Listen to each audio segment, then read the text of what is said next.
paz do Senhor, meus queridos irmãos, nós estamos aqui mais uma vez fazendo esse trabalho tão importante, que é o trabalho de estudo da lição bíblica dominical desse terceiro trimestre de 2016. Esse trabalho é realizado pela Assembleia de Deus, Convenção Abreu e Lima, aqui em Pernambuco, sob a presidência do pastor Roberto José dos Santos e também sob a orientação da Superintendência da Escola Bíblica Dominical, na pessoa do pastor Steven Ribeiro. Nesta feita, nós vamos estudar a lição bíblica de número 6, que tem como título A Evangelização dos Grupos Desafiadores. A Evangelização dos Grupos Desafiadores. O textuário da nossa lição se encontra no Evangelho segundo escreveu João, capítulo 6, versículo 37, que diz o seguinte: E o que vem a mim, de maneira nenhuma o lançarei fora.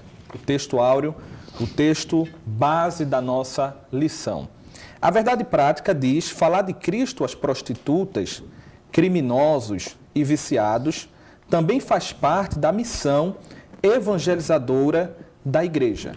Nós vamos estudar neste momento, com os nossos queridos irmãos que estão aqui nos ajudando, sobre esta importante parte da missão evangelizadora da igreja, que é também pregar a palavra de Deus para aqueles grupos que, digamos assim, apresentam um certo desafio no sentido socioeconômico e também de outras ordens para a igreja do Senhor Jesus Cristo. A leitura bíblica em classe se encontra no Evangelho segundo escreveu Lucas, capítulo 7, versículo 36 ao 50. E os objetivos dessa lição são, em primeiro lugar, mostrar que falar de Cristo aos grupos desafiadores também faz parte da missão evangelizadora da igreja. Essa lição tem também alguns objetivos específicos, a saber, mostrar que o Evangelho de Jesus Cristo é um evangelho inclusivo, não exclusivo, mas um evangelho inclusivo, aquele que inclui. Segundo, conscientizar de que precisamos evangelizar as prostitutas. Nós vamos conversar aqui, neste momento, também sobre o que é prostituição e saber por que essa ênfase na questão da prostituição aplicada às mulheres, né? Está aqui na lição, conscientizar de que precisamos evangelizar as prostitutas. Alguém pode até perguntar, por que não os prostitutos? Nós vamos ver em que sentido essa ênfase foi dada. E, por último, saber que devemos pregar o evangelho aos homossexuais.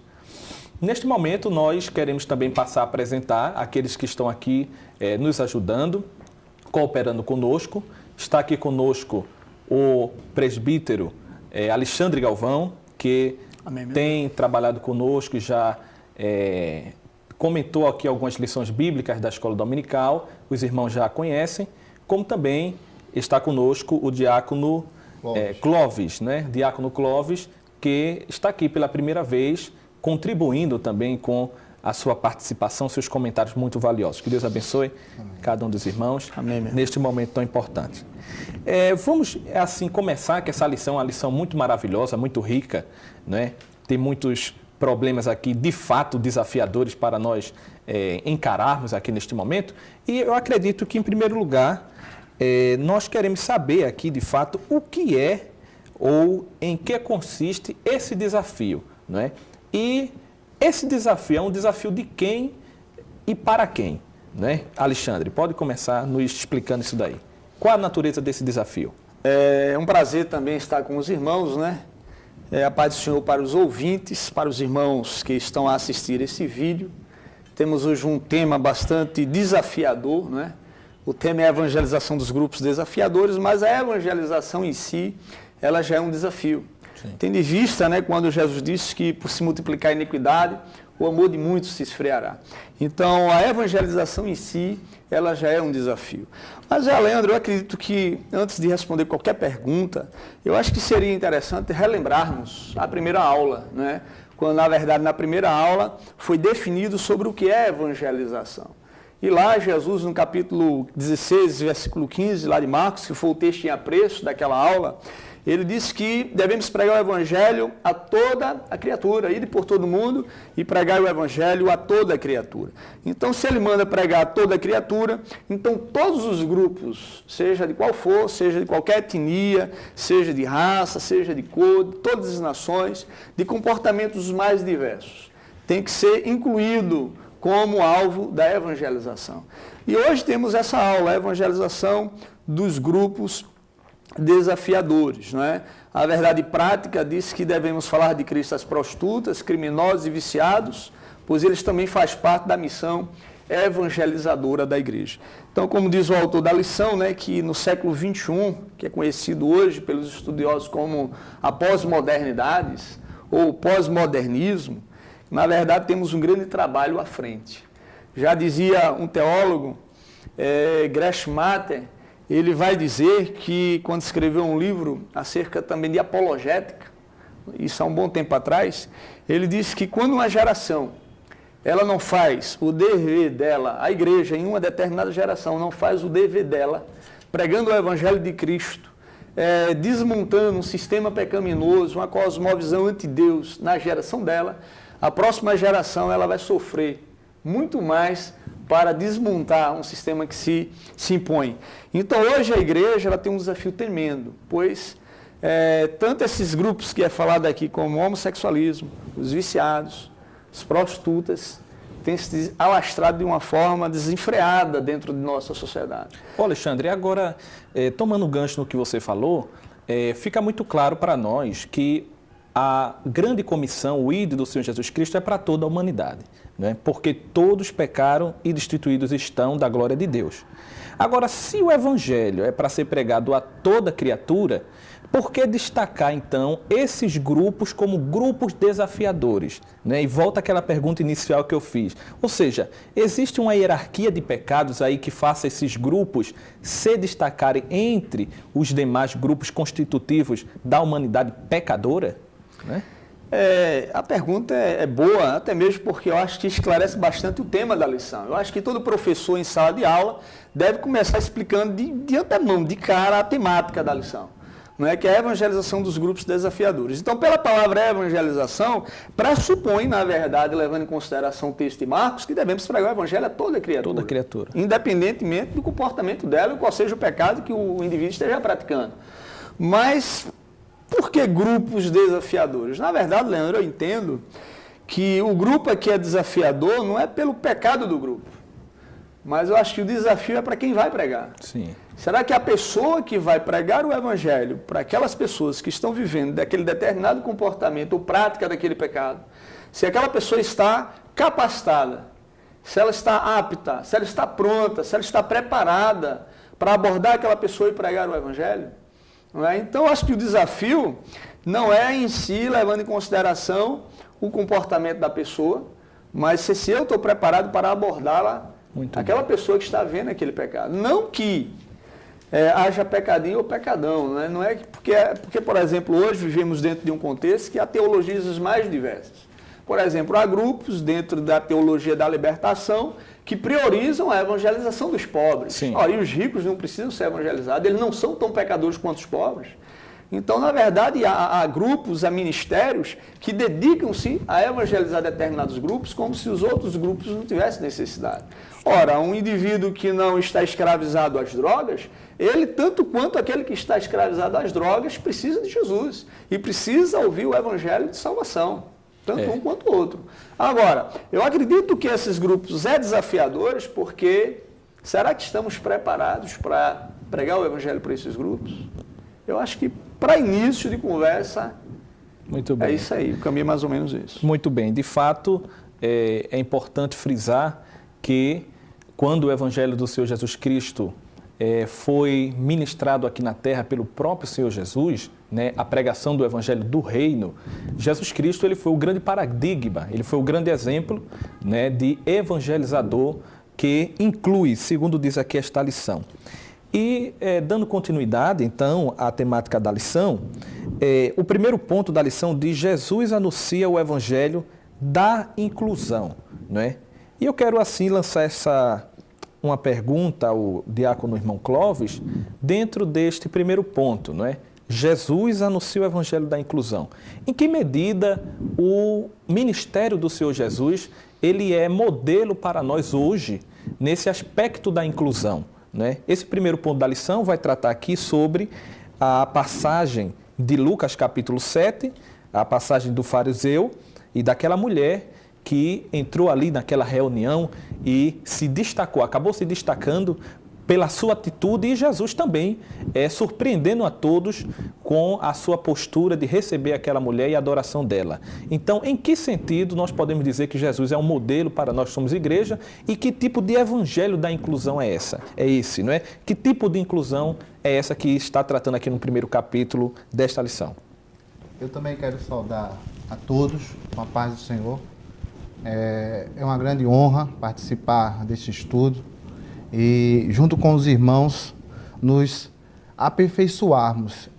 Quando o nosso querido Leandro fez essa pergunta e colocou como o comportamento de Cristo sendo um paradigma, né, algo a ser repetido, algo a ser interpretado na sua essência, né? O que é que está faltando, né, ou o que faltou, né, dentro daquele cenário para que houvesse realmente um aprimoramento. O que faltou diante dos olhos, né, de quem estavam naquele momento, naquele lugar, perceber realmente qual era a lição importante. Eu acredito que é a essência. E o que é essa essência?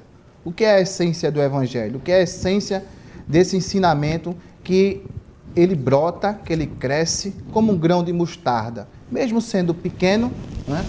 Mas quando cresce, torna-se o maior dos vegetais ou o maior das hortaliças.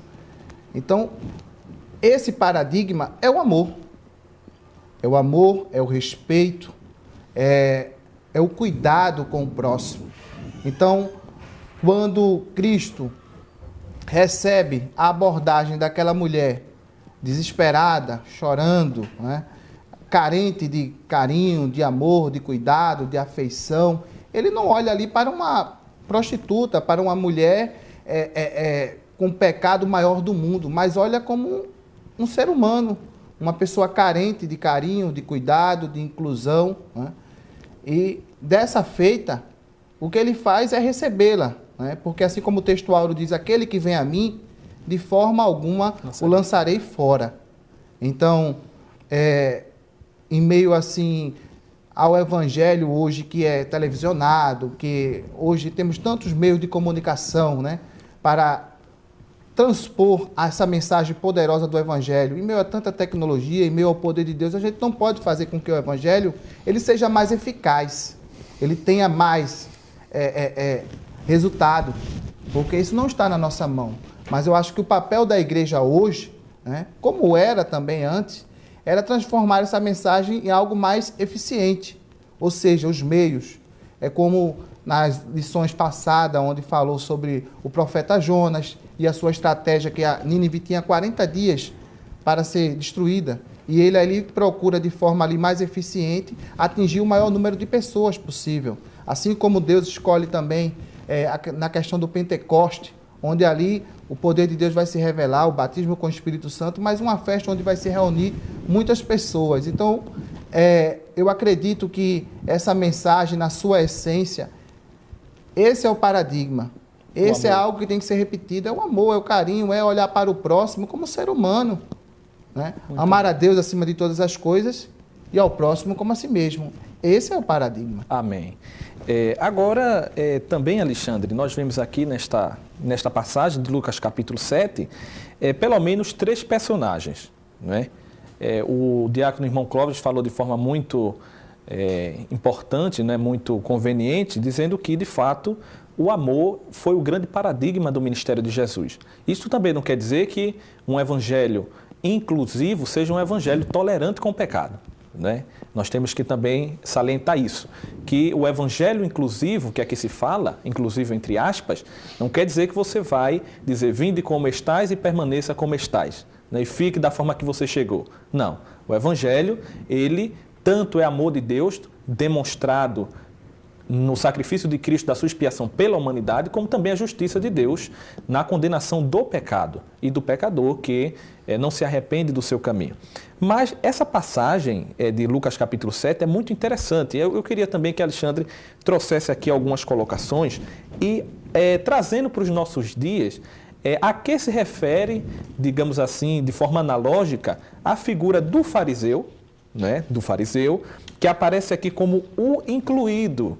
Né? O primeiro subponto do primeiro ponto fala da reação do fariseu, o incluído. E também temos aqui o segundo personagem, que é a reação da mulher, que aparece como a excluída. E por último, no terceiro subponto, a reação de Jesus, o amor inclusivo. Não é? Então, Alexandre, hoje, a quem nós podemos referir por analogia o fariseu, a mulher e o Senhor Jesus Cristo? É interessante ler essa pergunta, porque quando falo o evangelho é um evangelho da inclusão, é porque, na verdade, ele é um evangelho exclusivo. Né? Não existe outro evangelho, não existe outro caminho de salvação, e se só há um caminho de salvação, até por isso que o evangelho tem que ser pregado a todos, pois todos precisam desse caminho de salvação, então logo todos têm que ser incluídos nesse caminho. Pois aí a gente também não vai entrar na discussão da sincera oferta do Evangelho, mas na verdade o Evangelho tem que ser pregado a todos, porque todos precisam desse Evangelho. E quando a gente olha o ministério de Jesus, e quando tem Jesus como paradigma, eu acho, Leandro, observando a realidade do ministério de Cristo e a realidade dos ministérios evangelísticos da atualidade, eu percebo que, na verdade, estamos muito distantes, né, da prática evangelística de Cristo. Pois, na verdade, Cristo tem que ser apresentado, e é apresentado na Escritura como paradigma, como modelo em excelência daquilo. No entanto, eu lembro de uma vez que eu estava pregando e eu fiz essa pergunta à igreja. Eu pregava no texto lá de Marcos, quando Levi, ele entrega a vida a Cristo, na realidade Mateus, que era publicano, que era cobrador de impostos, trabalhava para o governo romano e era considerado traidor da pátria, e ele entrega a vida a Jesus e ele agora vai ser discípulo de Jesus. E ele faz um culto de ação de graça na casa dele, chama pecadores e prostitutas, e Jesus está sentado à mesa com esse pessoal. E está ali na mesa, publicanos, prostitutas, pecadores. Então, essa galera todinha estava lá. Esses grupos desafiadores estavam lá na mesa de Jesus. E Jesus também. E Jesus estava lá na mesa. E a pergunta que eu fiz lá é que se a igreja, e eu perguntei, irmão, se você estivesse lá, você gostaria de participar dessa mesa? Então, agora, Leandro, eu observo que hoje vivemos, na verdade, infelizmente, um evangelho praticado por muitos, mas que, na verdade, é um evangelho da exclusão e não da inclusão. E se hoje a gente está falando de evangelização de grupos desafiadores, é porque, devido, às vezes, à falta estrutural de nossos ministérios, às vezes a gente termina excluindo alguns grupos, como se aqueles grupos não tivessem necessidade de ser incluídos. Sim. Porém, Jesus Cristo, ele abraçava todos. Não é claro, era inclusivo no sentido do pecador em si, mas não do pecado dele. Agora, todo mundo tinha lugar na mesa de Jesus. Seja rico, seja pobre, seja preto, seja branco, seja hétero ou seja homossexual. Ele tinha lugar, o viciado tinha lugar na mesa de Jesus. Por quê? Porque Jesus também queria atingir essas pessoas com a sua palavra, com a sua mensagem, com o seu ministério. Então, a igreja ela tem que se incluir essas pessoas como alvo do seu ministério evangelístico. Mas o grande desafio é ter condições, aí entra agora na questão cultural, teológica, psicológica e estrutural, para incluir essas pessoas como alvo do nosso ministério evangelístico. Mas aqui é interessante, porque o texto 39, o fariseu, ele diz assim, se referindo a Jesus, fora profeta, ele bem saberia que quem e qual é a mulher que lhe tocou, pois é uma pecadora. Não é? Eu lembro outra vez de um irmão pregando, e ele disse assim, Jesus, Deus, ele não ouve a pecador. Deus não ouve a pecador. E ele pega lá o texto, né, do jovem que foi curado da sua cegueira, e o fariseu diz a ele, mas como tu fosse curado se Deus não ouve a pecador? E ele estava se referindo ao pecador lá a Jesus, que orou e Deus curou o camarada. Então, o irmão estava pregando, fundamentando esse texto, dizendo que Deus não ouve a pecador. E eu disse, você não ouve o pecador, então ele também não ouve a gente, pois também somos pecadores. Então, o camarada aqui diz, essa mulher pecadora, se colocando numa condição de não pecador. Justo. É a oração do fariseu publicano. Deus, eu não sou como os demais homens, pecadores, roubadores. Não é? Ele não, ele era um camarada justo, íntegro e perfeito. Mas na verdade Jesus mesmo disse, eu não vim para os saudáveis, para os sãos, eu vim para os doentes. Eu não vim para aqueles que se acham justos aos seus próprios olhos, mas para os pecadores. Então eu acho que essa é a razão maior da igreja, ela pregar uma mensagem inclusiva. Claro, com entre aspas lá, porque a gente não vamos tolerar pecado. Não é? Eu acho que, como disse John MacArthur, que o pecado às vezes entra na igreja no lombo da tolerância. Não, a gente não vai tolerar pecado. Mas sim, a gente em si busca esses grupos. Muito bem. Então, eu também queria chamar a atenção para o fato que Alexandre já acabou de citar, do versículo 30, aonde diz o seguinte: quando isso viu o fariseu que eu tinha convidado, falava consigo dizendo. É interessante que ele não falou de forma pública, aberta, mas ele diz a Bíblia aqui que ele falou consigo mesmo, dizendo, se este fora profeta, bem saberia quem e qual é a mulher que lhe tocou, pois é uma mulher pecadora. Ou seja, dentro do coração dele, houve uma discriminação não apenas em relação à mulher, mas uma discriminação em relação ao próprio Senhor Jesus Cristo, no fato de que aquela mulher, ela não deveria, segundo alguns critérios particulares dele, ser alvo do amor de Deus. E, de certa forma, à medida que ele excluía aquela mulher como pecadora, ele também se incluía em uma categoria de não pecador. E quando a igreja, de fato, ela deixa os grupos desafiadores de lado, a igreja ela fica elitizada. A igreja ela não se transforma mais na agência ativa do reino de Deus aqui na terra e passa a ser, na verdade, uma casta de pessoas santas e perfeitas. E a igreja não é isso. Não é? A igreja não é uma casta de pessoas perfeitas, não é? E nós temos que mostrar de fato que a igreja ela tem que se identificar com a humanidade. Não se identificar no sentido de praticar ou viver, comungar das mesmas práticas, mas mostrar que nós também fomos alcançados pela graça. É o caso, Leandro, inclusive, tem pessoas que às vezes você convida para visitar a igreja e elas dizem assim, não, irmão, eu não vou porque eu não me sinto à vontade lá. Porque eu sou muito pecador, eu vivo nisso, eu faço aquilo outro. E lá, de certa forma, as pessoas me olham com um olhar condenatório, né? Aquele olhar acusativo. Então, eu não me sinto bem lá. Ali não é lugar para mim, é lugar para pessoas boas demais, perfeitas demais, santas demais. Agora, isso de quem é a culpa? É de muitos irmãos, inclusive. Eu não quero generalizar, porque tem muitas pessoas maduras na igreja, mas também tem muitos fariseus dentro da igreja que não se acha nem pecador. Quando, na verdade, quem tem vez no reino de Deus não é o fariseu, é o publicano que reconhece que é pecador. E não aquela pessoa que se acha justa aos próprios olhos. João primeiro vai dizer na sua primeira carta, no capítulo 1, versículo 7, ele vai dizer, aquele que diz que não tem pecado é o quê? É mentiroso, nele não está a verdade. Mas aí em seguida ele diz, aquele que reconhece que é pecador, quando diz assim, aquele que confessa os seus pecados. Não é? Ele tem um advogado em seu favor. Então, quem tem mérito então nessa história não é o camarada que se acha justo, é o cara que se acha pecador. Que acha pecador. Ele é alvo da misericórdia de Deus. Então, quando o camarada é crente, ele é justificado, mas ainda assim ele não confia na justiça dele, na realidade porque ele nem a tem. A justiça é de Cristo atribuída a ele. Não é? Eu não quero nem entrar na discussão lá de Isaías, quando diz que até nossos atos de justiça são olhados diante da justiça de Deus como trapo de imundície. Então, na verdade, torna-se até desafiante pregar o evangelho, às vezes, para determinados grupos, porque, às vezes, o desafio maior é porque a igreja não está, talvez, preparada para receber essas pessoas.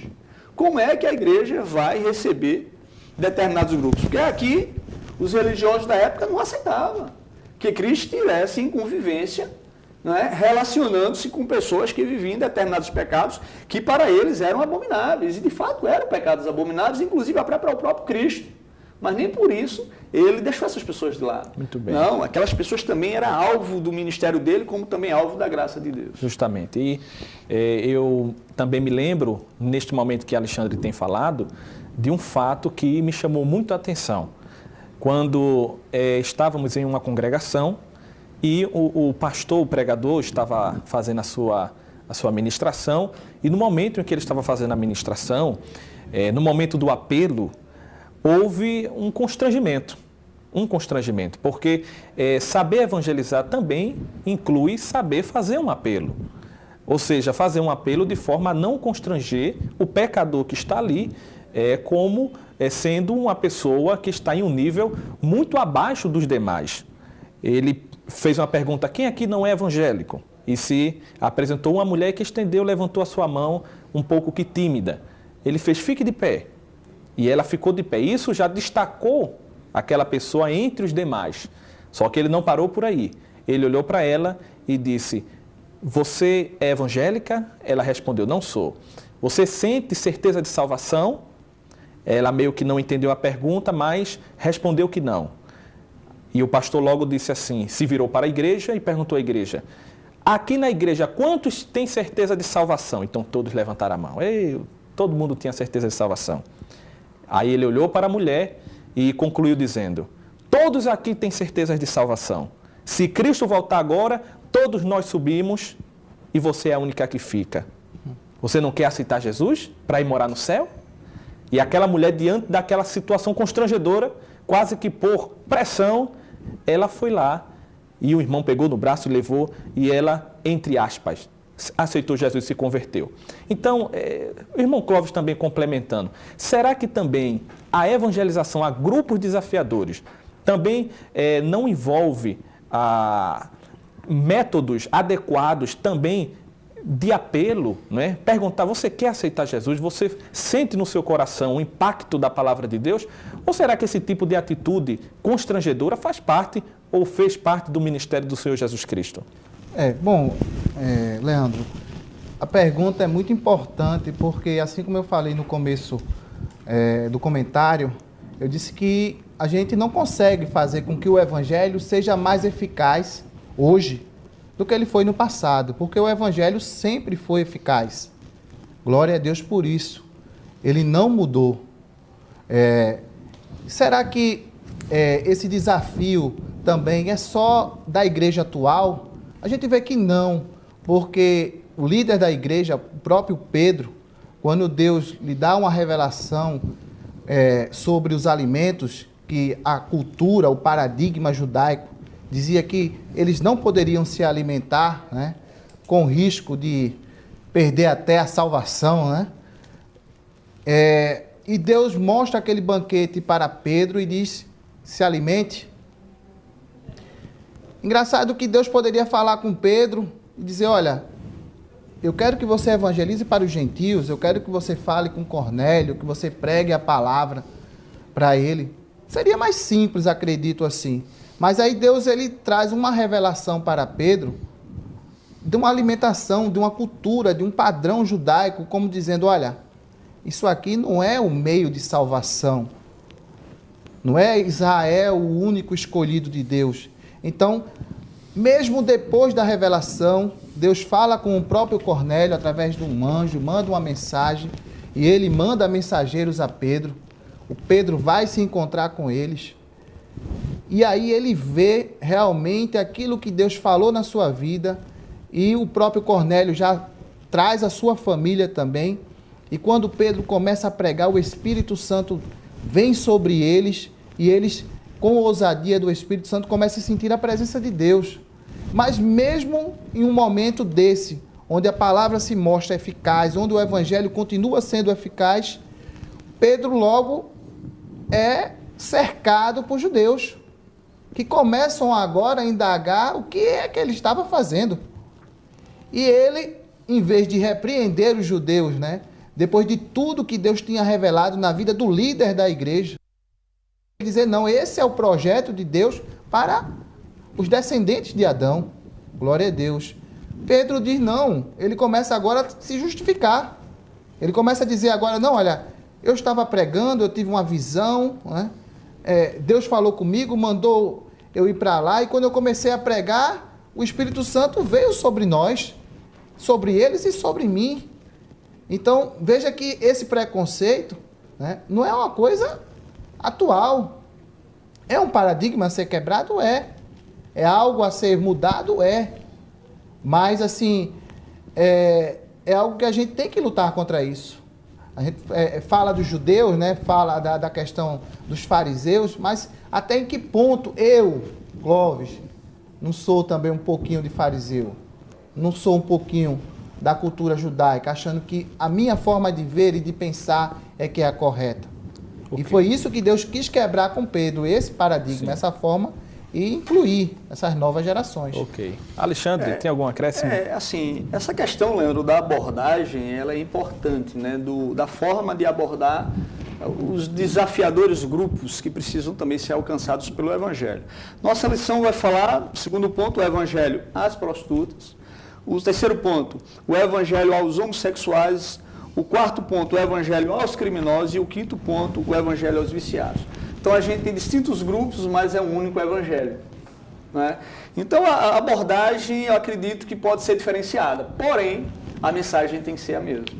Afinal de contas, as necessidades espirituais desses diversos grupos é a mesma, é Deus, né? A gente faz lembrar lá da história do paralítico de Cafarnaum, que o pessoal os amigos dele levam ele até Jesus e ele estava paralítico. E chegando lá, talvez todo mundo olhasse para ele e achasse que a maior necessidade dele fosse a cura, né, da sua paralisia, mas Jesus diz, filho, perdoados são os pecados. Então, na verdade, a verdadeira necessidade dele não era a cura física, mas a cura espiritual. Verdade. Então aqui a gente observa isso, que o evangelho a ser pregado a esses grupos é o mesmo evangelho. Então, o que é o evangelho? Então, acho que pregar o evangelho, essencialmente, é demonstrar e falar do caráter santo e perfeito de Deus, o caráter justo de Deus, demonstrar que o homem é pecador e ele carece de Deus porque é pecador, ele transgrediu a lei de Deus, está vindo em desconformidade à lei de Deus, e depois mostrar o plano salvífico na cruz, onde Cristo vem ao mundo para morrer por aquele pecador. Então o evangelho tem que ser o mesmo. Então eu não posso, em momento algum, mudar o discurso. Se eu mudei o grupo, então eu mudo o discurso. Não, o discurso tem que ser o mesmo. O evangelho é só um. Eu não posso adocicar o discurso, ou seja, eu não posso tornar o discurso mais doce. As palavras têm que ser a mesma. Não posso colorir, não posso maquiar, eu não posso amenizar. Evangelho é um só tem uma mensagem de salvação, não tem outra. Então eu tenho que dizer que pecado é pecado, homossexualismo é pecado, as drogas é pecado, você viciar, o vício é pecado, a criminalidade é pecado, prostituição é pecado. Então discussão mesmo. Eu tenho que chamar pecado de pecado e dizer que Deus é justo, odeia aquele pecado e aquela pessoa corre um sério risco de ir para o inferno devido aos seus pecados e a mostrar a ela a salvação em Cristo. O plano redentor de Deus na cruz. Então o evangelho tem que ser pregado. No entanto, eu acredito que você pode trabalhar abordagens diferentes. Porque esses diversos grupos, eles têm necessidades talvez psicológicas e sociais diferentes. A necessidade espiritual é a mesma. É por isso que o evangelho ele tem que ser o mesmo. Agora, a abordagem talvez com o viciado para o homossexual talvez seja uma abordagem diferente. Porque as necessidades são diferentes. Então, uma pessoa que estava presa ao pecado da homossexualidade, ela tem que ter, claro, um acompanhamento tanto espiritual como psicológico. Tem que ver profissionais, às vezes até capacitados, para aconselhar aquela pessoa dentro de uma perspectiva até mesmo social. Sim. Então, o desafio é, estamos preparados para se uma pessoa que até então via na prática da homossexualidade, dizer, eu quero Jesus, estou aqui na igreja. Mas aí entra agora a grande diferença entre o que ele era e o que ele agora é. Porque antes ele era pecador, praticando o pecado da homossexualidade. Agora, ele é crente em Jesus Cristo e agora entrou num processo de santificação. Mas esse processo tem que ser acompanhado em aconselhamento, oração, né? E aconselhamento tanto espiritual como psicológico, pois agora é a cabeça, principalmente se for um adolescente. Então tem que haver um acompanhamento. Agora, uma pessoa que via presa às drogas, tem que ser acompanhado também? Sim, e as necessidades talvez sejam outras. Talvez até de medicações, não sei. Não sou especialista ainda na área, é um desafio até para mim. Então, eu acredito que a abordagem ela pode diferenciar dependendo Muito bem. Ou seja, o Evangelho do nosso Senhor Jesus Cristo não é apenas um anúncio, é também uma integração. Ou seja, à medida que nós pregamos o Evangelho, fazemos a exposição das verdades eternas do Reino de Deus, nós também temos que, num segundo momento, integrar essas pessoas. Então, meus queridos irmãos, parece que o nosso desafio ele é um duplo desafio. O primeiro desafio é pregar o Evangelho a esses múltiplos, plurais e tão distintos grupos que são desafiadores, mantendo a unidade e a legitimidade do Evangelho do nosso Senhor Jesus Cristo, como também a partir do momento que eles se convertem e aderem a essa mensagem, também incluí-los, integrá-los na igreja do nosso Senhor Jesus Cristo, não apenas no reino de Deus, não é? A pessoa aceita Cristo e dali para frente é ela que se vire. Não é assim. O Espírito Santo que faça tudo. Não é assim. Nós que somos a igreja de Deus, fazemos parte de uma igreja local, temos que dar toda uma estrutura, né? Como o Alexandre também acabou de fazer referência, uma estrutura que não é apenas uma estrutura, digamos assim, espiritual, mas também, se for necessário, uma estrutura também psicológica, secular, para ajudar aquela pessoa no desenvolvimento desta sua nova vida, esse novo nascimento. Mas nós vamos entrar agora na parte, digamos assim, mais desafiadora da lição, que são, de fato, quais grupos nós estamos nos referindo quando falamos de grupos desafiadores. Ou seja, Alexandre fez a citação aqui de grupos desafiadores, como no segundo ponto fala o evangelho às prostitutas, não é? Nós também vamos falar aqui sobre o evangelho aos homossexuais, evangelho aos criminosos e o evangelho aos viciados. Mas sobre a questão do evangelho às prostitutas, não é? Ele coloca aqui, por que evangelizar as prostitutas? Como evangelizar as prostitutas? E antes de passar a palavra, eu acho interessante também fazer uma observação que só pelo fato de estarmos tratando deste problema, né? O evangelho às prostitutas. Por que evangelizar as prostitutas? Isso daqui já, de certa forma, implica em que há um problema subjacente a esta pergunta. Porque quando eu pergunto por que evangelizar as prostitutas, essa pergunta ela só pode ter sentido porque, para alguém, evangelizar as prostitutas seria algo assim desafiador ou algo constrangedor até mesmo, dizendo, né? Então, o que seria então, ou como seria a pregação do evangelho a essas prostitutas? Ou melhor dizendo, né? O que é esta prostituição, né? Eu queria passar a palavra para o irmão Clóvis e depois também queria ouvir nosso irmão Alexandre. A questão da prostituição, a Bíblia trata sobre a prostituição, que é todo sexo fora do casamento, né? Então, todo sexo, né, que é praticado fora do casamento seria considerado prostituição. E muitos dizem, não, mas a prostituição é a profissão mais antiga do mundo, né? A Bíblia não diz isso. A Bíblia diz que a profissão mais antiga do mundo é a agropecuária e metalúrgica, né? Que era quando era fundido o ouro, o metal. E pela questão, né, da dificuldade do comportamento, essa própria mulher que ela se agarra aos pés de Jesus é algo inconcebível, porque os próprios rabinos, né, eles nem conversavam com mulheres em público. Daí então uma prostituta que se agarra aos pés do mestre. Então, para hoje, esse sentimento ele não mudou. Ele continua o mesmo sentimento de percepção social, porque é algo que foge do comportamento. E é natural até que as pessoas pensem assim, porque foram educadas para pensar dessa forma. Como é que eu agora, depois de adulto, vou mudar a minha concepção? Mas aí a luz da Bíblia mostra que o amor de Cristo, o amor da igreja tem que superar e muito essa coisa da percepção pura e simplesmente social. Ela tem que ver realmente a necessidade das vidas, o respeito, né, ao indivíduo, não ao pecado, como o nosso irmão Leandro até salientou, né? Porque realmente a prática do pecado não pode ser tolerada, mas tem que ser olhado as vidas como pessoas que precisam e que dependem realmente de uma palavra, não somente de uma palavra, de um gesto, mas realmente do auxílio da igreja. E aí vem, como muito se falou aqui, se realmente a gente só na teoria não resolve muita coisa. Eu sou contrário a isso. Eu acho que quando a gente começa a falar, porque as coisas começam nas ideias, começam no pensamento. Então, quando a gente começa agora a conversar, a colocar isso em xeque, então algo está mudando.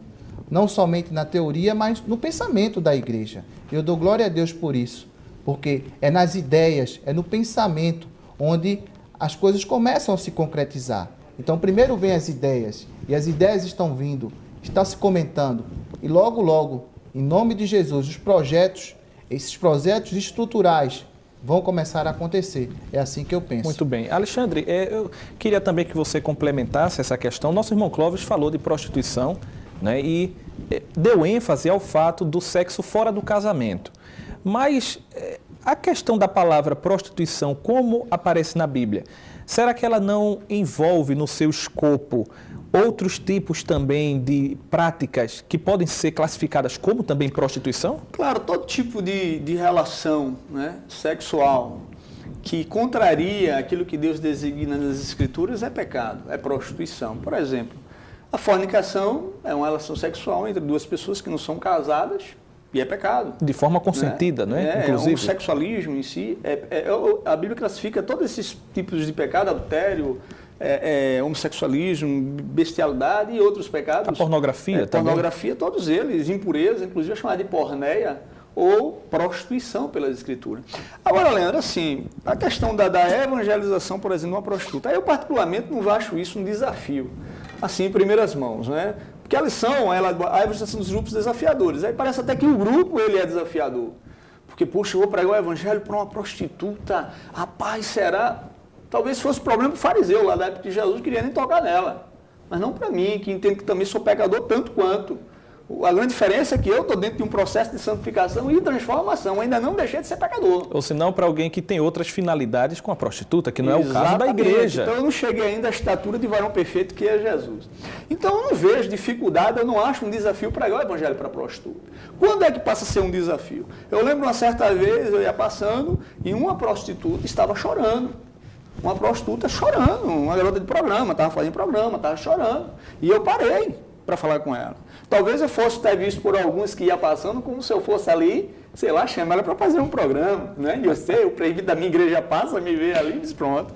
Mas eu fui pregar o evangelho para ela. E ela estava chorando, e eu falei de Jesus para ela. Ela começou a desabar em choro.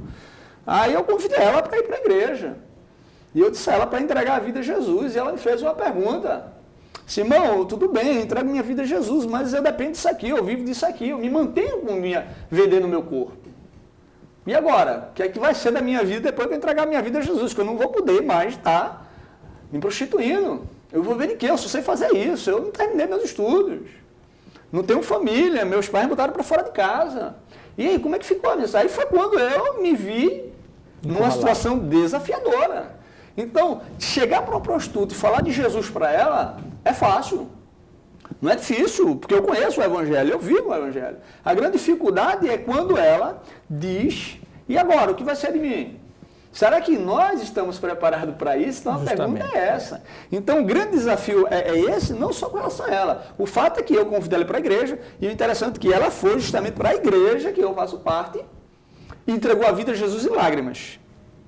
E depois nunca mais eu vi essa mulher, porque os pais dela moram em Fortaleza e ia voltar para casa. Não sei. Mas a grande questão é o seguinte, eu preguei o evangelho para ela, ela entregou a vida a Jesus. E daí? A estrutura. A pergunta é, se ela morasse ali, no bairro que eu moro, e fizesse fazendo parte da minha igreja, será que minha igreja ela tem estrutura para acompanhar aquela pessoa e dar a ela assistência devida? Mas, na verdade, essa pergunta não se estende só a ela, mas a todos os grupos desafiadores. Entende, irmãos? Agora, então, eu acho que o grande problema, inclusive, Leandro, eu estava fazendo uma pesquisa e tem um blog chamado Sexualidade e Restauração. Sim. E, na verdade, nesse blog havia uma enquete, a qual eu participei. E a pergunta dessa enquete era, sua igreja está preparada para receber pessoas que desejam sair, e aqui ele bota, da homossexualidade? Aqui poderia ser, queria sair das drogas, queria sair de uma vida de prostituição ou da criminalidade. Então a sua igreja está preparada para receber pessoas que desejam sair desse grupo e agora participar do grupo de Cristo? E a resposta foi que 12% das pessoas que participaram daquela enquete disseram sim. 28% disseram somente alguns irmãos estão preparados. E 60%, inclusive eu, estou aqui incluído nesse 60%, disse que não, a igreja, infelizmente, não está preparada para atender esse tipo de pessoas. Talvez algumas igrejas sim, porém a minha não. A verdade seja dita. Porque, na verdade, Leandro, a gente parece que só está preocupado em fazer a primeira parte do que Jesus fez. Filho, perdoados são os teus pecados. Aí o cara, amém, Jesus, obrigado. Mas, Senhor, e a cura aqui das minhas pernas? Não, isso aí tu vai resolve de outra forma, que a minha parte eu já fiz, que era só pregar o evangelho para você. Então, eu ir para a rua, agora só trazendo um outro grupo, por exemplo, que não está na lição. Eu vou para o centro da cidade, vou pregar o evangelho aos moradores de rua. Aí o camarada está morando debaixo da marquise, é pedinte, morador de rua, chovendo, e eu digo a ele que Jesus é Salvador e falo para ele da salvação em Cristo e ele diz, eu quero aceitar Jesus, em lágrimas entrega a vida a Cristo. Termina aquele trabalho que eu faço. Pai do Senhor, meu irmão, fique na paz, vou dormir na minha cama no quentinho, deixo meu irmão na marquise, no meio da rua. E aí? O apóstolo Paulo, quando Onésimo entregou a vida a Jesus, Onésimo era escravo. Paulo disse, não, Onésimo, espera aí, tu vai voltar para casa? Vai. Deixa eu escrever aqui uma carta para Filemon, para ele te receber agora como irmão. Então, Paulo estava preocupado não só com a alma, mas também com o lado social da vida do indivíduo.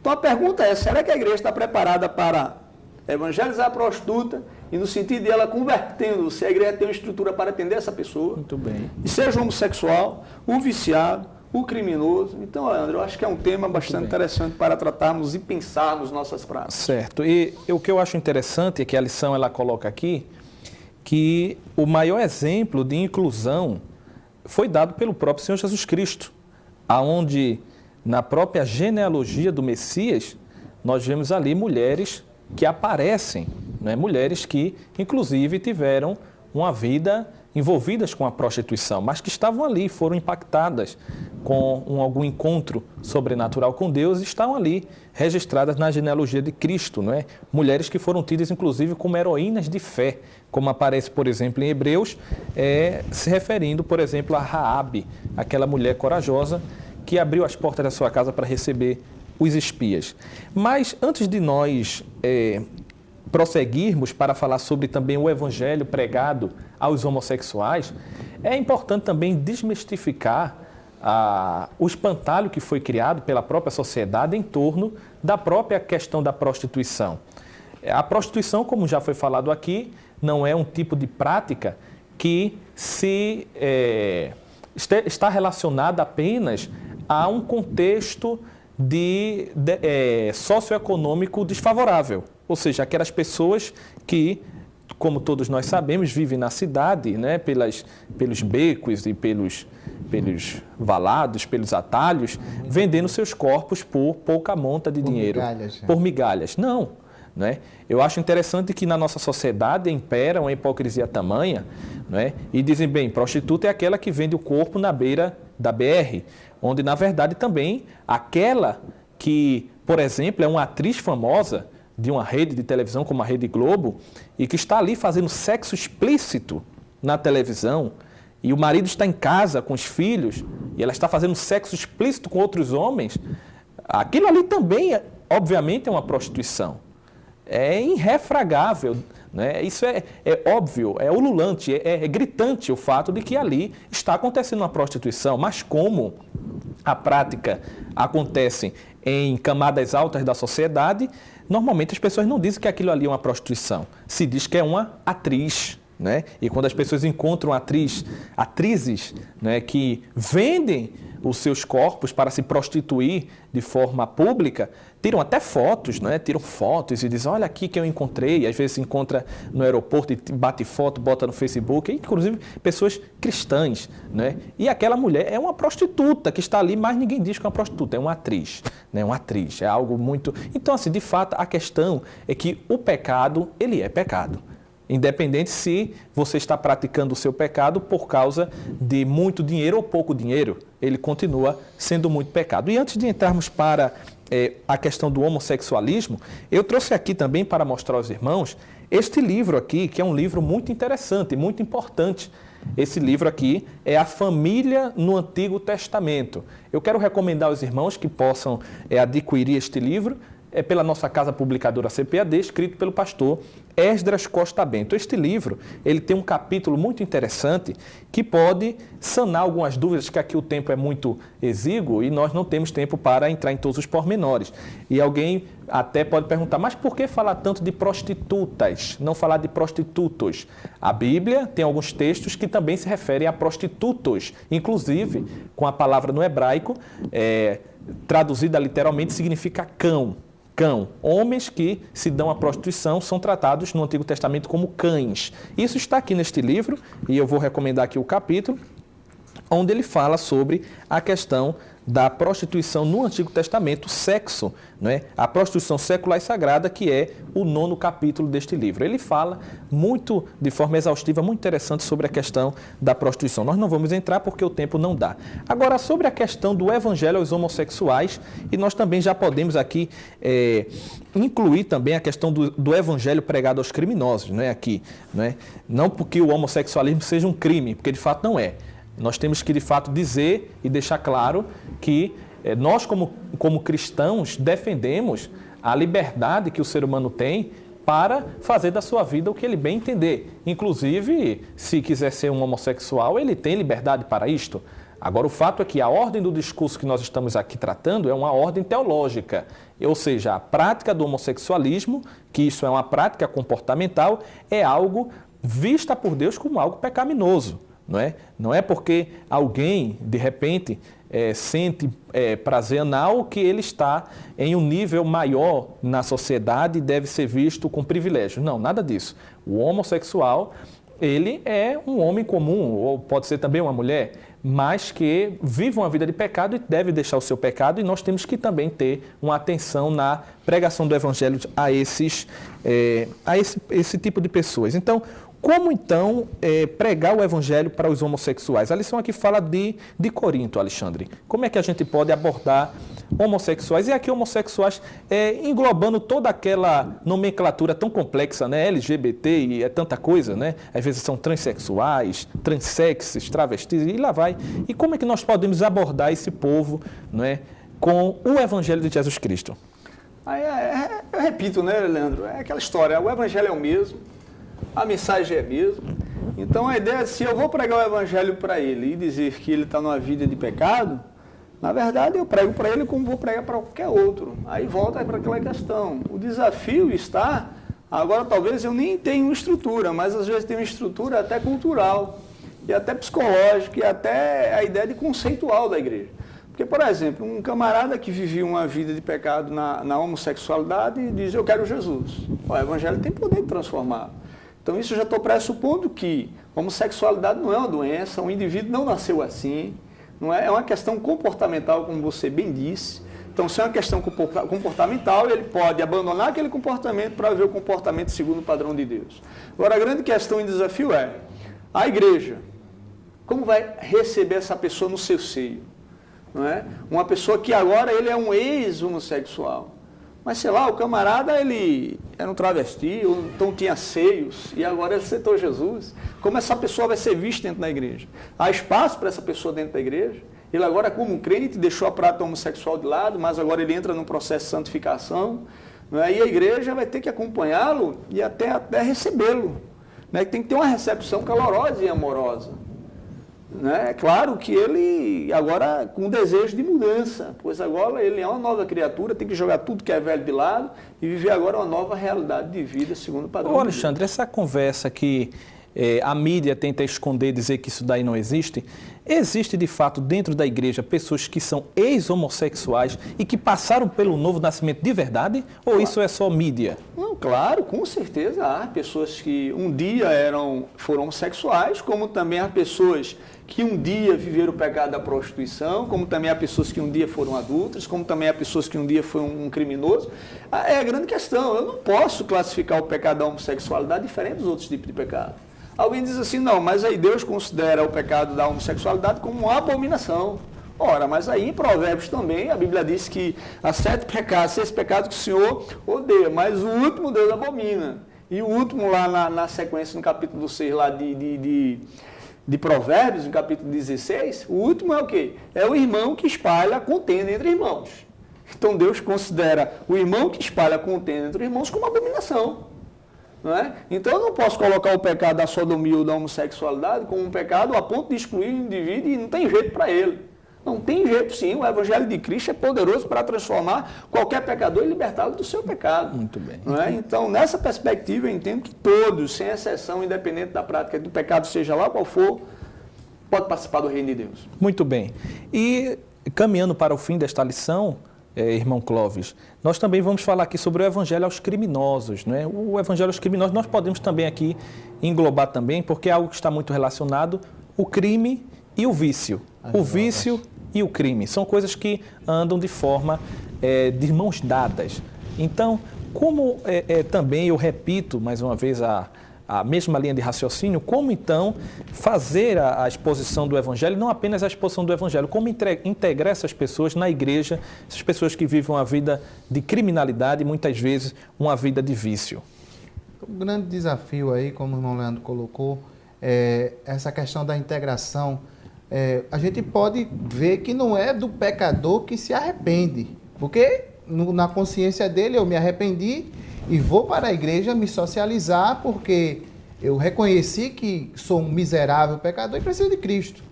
O grande desafio é a igreja.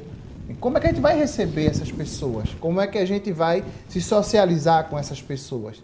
Será que de fato eu vou olhar para o pecado que ela cometia ou para o indivíduo?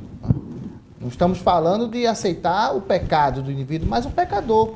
Então, eu vejo essa questão como o grande desafio é a questão das tradições, de muitos tabus que têm que ser quebrados, de comportamentos, né? Como é que vai se aceitar essas pessoas? Será que eu vou continuar discriminando? Olha, ele é meu irmão, mas para eu dar um abraço nele, não vai dar. Para me ajudar ele, será que ele se converteu mesmo? Ô, irmão Clóvis, e também é importante nessa área aqui, não é, evangelizar criminosos e pessoas viciadas, também haver pessoas que tenham uma vertente especializada para esse tipo de público, não é? A estrutura, né? A parte técnica. Isso aí foi o que a gente falou no outro tópico sobre a abordagem, né? Que a gente falou que a parte teórica é importante, mas a parte estrutural é indispensável, né? Tanto na questão, como o nosso irmão Galvão falou, da questão de um psicólogo, na questão de um médico, de medicamentos. E até ex-viciados, medicamentos, de um ambiente, de uma estrutura. Então, veja que não é só a teoria, né? É claro, não é somente eu abraçar o meu irmão, mas além essa nova postura, né? Que a gente tem que ter para esse perfil diferenciado, tem que ter uma estrutura, não tem como. Porque há uma necessidade de medicamentos, de uma sala, de um ambiente, de pessoas que possam disponibilizar tempo. Então, veja que é algo não somente micro, mas é uma visão macro, uma visão do todo. Muito bem. Não adianta só evangelizar e trazer e deixar eles ao léu. Muito bem. Então, nós queremos aqui concluir, infelizmente, porque o tempo é muito curto, né? Poderíamos aqui estar falando ainda de muitos outros grupos que estão incluídos nesses grupos desafiadores, mas o tempo não nos permite. Nós queremos concluir também, antes de irmos para as considerações finais dos nossos queridos irmãos que estão aqui e trouxeram esses comentários tão pertinentes, dizer também que, em relação à pregação do Evangelho a esses grupos, não é? Grupos de pessoas que estão envolvidos com crimes e são viciados, alguém até pensa que para o crente, né, dentro da cadeia só existe gente boa, né? Alguém até às vezes se incomoda em dizer, poxa, por que o crente vai lá e prega o Evangelho para alguém que é um homicida, às vezes é um estuprador, não é? Alguém que a sociedade repele de forma feroz. Um homem desse não tem salvação mais. Só que a igreja, ela tem uma missão espiritual. Nós não negamos o fato de que uma pessoa que é um homicida, um estuprador, deve pagar pelo seu crime, né? A conversão não anula o fato do crime que ele cometeu, né? E nós defendemos a justiça. Uma pessoa que mata outra pessoa, ela no mínimo merece viver todo o resto da sua vida na cadeia. Porque no Antigo Testamento era vida por vida. Isso aí a gente não pode negar. Agora, a questão da salvação é uma questão de uma outra ordem. O Estado deve nos fornecer segurança. Segurança, então, fazendo justiça para essas pessoas que fazem esses crimes e vivem na criminalidade. Agora, nós, como Igreja do Senhor Jesus Cristo, temos uma missão espiritual evangelística, de pregar o Evangelho para essas pessoas, elas serem alcançadas pelo Evangelho e, pelo menos, mesmo que continue lá presas do jeito que estão, tenham a sua alma salva. Então, vamos para as conclusões finais. Eu quero pedir que o nosso presbítero, irmão Alexandre Galvão, possa fazer as suas considerações finais. Em consideração final, Leandro, eu só queria dizer o seguinte, que Jesus, durante todo o seu ministério, ele andou com pessoas que estavam inseridas dentro de grupos desafiadores, ele comeu com pessoas que estavam inseridas dentro de grupos desafiadores, Ele morreu ao lado de pessoas que estavam inseridas aqui, grupos desafiadores, criminosos. E ele chegou no céu acompanhado de pessoas que faz parte de grupos desafiadores. Né? Imagina Jesus chegando no céu com um ladrão, né? Porque ele disse, hoje estarás comigo no paraíso. Então imagina Jesus chegando com um ladrão e talvez os anjos até perguntando, quem é esse aí? Esse aqui é o protótipo, é o tipo de gente que eu vou salvar lá embaixo. Então eu acho, Leandro, que o discurso da igreja para essas pessoas tem que ser de, eu sou também ex alguma coisa. Eu sou ex-fofoqueiro, eu sou ex-mentiroso, eu sou ex-prostituto, ou o camarada dizer eu sou ex-homossexual, ou então dizer eu sou ex-viciado, ou então eu sou ex-criminoso, e Jesus me transformou e também pode transformar você. E pregar o Evangelho de Cristo para aquela pessoa. Então, se meu discurso for esse, eu acredito que a mensagem do Evangelho ela vai ter uma recepção melhor por esses grupos. E eles talvez não nos vejam como aqueles que os discrimina, mas que se vê como tais, sabe? Eu me vejo como tal, por isso que eu discrimino. Não. Ao contrário, eu quero incluí-los porque um dia eu também fui incluído. Então eu vou me colocar na posição dele, porque também, tanto quanto ele, eu sou pecador. A grande diferença, como já disse, é que eu estou dentro de um processo de santificação e ele ainda não. Quem sabe mais adiante, ele também estará. Amém. Irmão Clóvis. Queria dizer aqui também que a verdadeira espiritualidade, ela não dispensa uma atitude prudente. Estamos aqui diante de desafios, grupos desafiadores. Isso não quer dizer que eu vá, de forma só apaixonada, emocional, anunciar o Evangelho a toda criatura. É algo realmente, como a gente falou, que tem que ter uma estrutura, tem que ter uma estratégia. É errado eu me expor de forma insegura ou levar um grupo do qual eu faço parte, eu sou representante, a um local que não seja seguro. Mas tem que ter amor, tem que ter respeito pelas pessoas, independentemente, né, do seu pecado. Elas merecem a salvação. O autor da lição, ele nos relembra aqui de Gênesis a Malaquias. Os descendentes de Adão têm direito a uma herança. E nós somos arauto e estamos proclamando essa herança para os que desejam. Amém.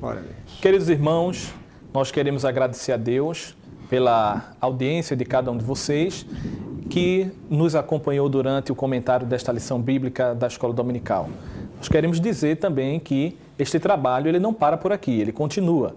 Nós estaremos sempre fazendo este trabalho, não é, com outras pessoas, obviamente, e dando continuidade ao conteúdo bíblico desta lição da Escola Dominical, se Cristo assim não voltar. Que você possa continuar nos acompanhando pelas redes sociais, não é, pelo YouTube, sempre curtindo, divulgando na igreja que você ensina como professor da Escola Dominical, divulgue isto, não é? Passe à frente para que os alunos possam, durante a semana também, assim como o professor, ter esse subsídio e chegar lá na Escola Dominical já com alguma noção mais aprofundada da temática e assim desenvolver uma aula mais proveitosa. Que Deus em Cristo continue abençoando a cada um dos irmãos. Esta é nossa oração, hoje e sempre. Amém.